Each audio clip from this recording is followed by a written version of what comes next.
वाळूमाफियांनी तहसीलदारांच्या पथकावर हल्ला केला। तहसीलदारांच्या वाहनावर दगडफेक करण्यात आली। सिल्लोड तालुक्यातील उपळी शिवारामध्ये ही घटना घडली। तालुक्यामध्ये नदीपात्रात वाळूमाफियांनी धुडगूस घातलेला आहे।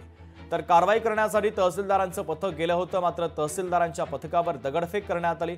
ग्रामीण पोलिसांमध्ये आता या संदर्भात गुन्हा दाखल केलेला आहे। वाळूमाफियांची आता ही मुजरी वाढतच चालली आहे। रात्रीच्या सुमारास अंधारात वाळूमाफियांनी तहसीलदारांच्या या पथकावर हल्ला केला।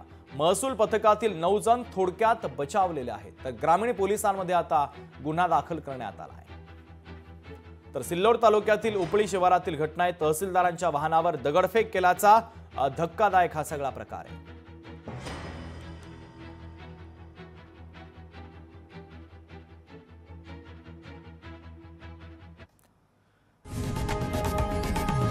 लोकशाही मराठी ऐका, पहा, जागरूक रहा।